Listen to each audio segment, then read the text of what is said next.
Casola. I'm a licensed marriage and family therapist in the state of California, and I'm a volunteer with the Disaster Mental Health Department of the Red Cross.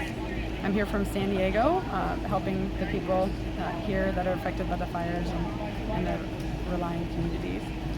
I was asked today to talk a little bit about the experience that people are having with their emotional needs and this kind of sense of limbo that they have right now in regards to not knowing maybe if their home is still in existence or if their home has been destroyed in these fires. It's a really difficult place for people to come because they don't really know what direction to take. And one of the things that helps us with that anxiety that we feel in our body is feeling purposeful and feeling like we can do something. And when you don't know what to do, it leaves us kind of sitting and waiting. Some of the things that happen to us both emotionally and physically when we're under a lot of stress and that we're watching out for in people are difficulty with sleeping. Some people find a lot of refuge in sleeping and they may oversleep. It's a great distraction to kind of cut out the world that way.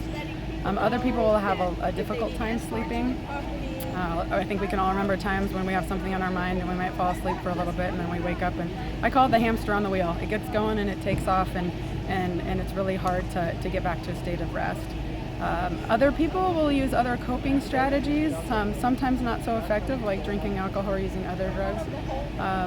Other people overeat. Some people turn to other things like inappropriate sexual activities or risk-taking behaviors. And so if you're noticing that kind of stuff in somebody that is a friend or family member, it's something we want to be aware of. How long can people be in that state of limbo?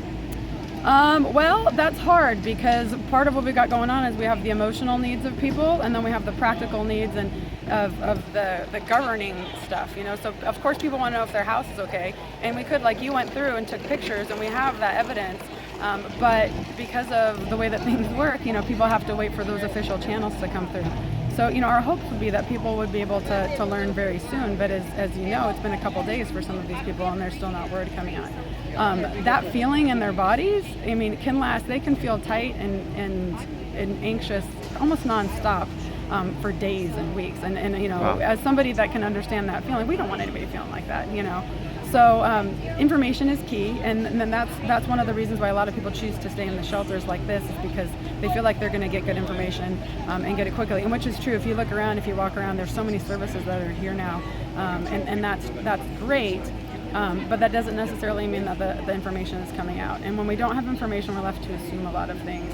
And humans, we don't assume often correctly, and that sometimes I call it adding fuel to the fire of the anxiety or the worry or the anger when we don't have that information. So hopefully information will come through for these people soon, and then they can make decisions. I hear a lot of people saying, I just wish I'd known. Either way, if my house is gone, that would be fine, not great and wonderful, but that gives me somewhere to start, that gives me something to do. And so hopefully we'll have some information for these people soon.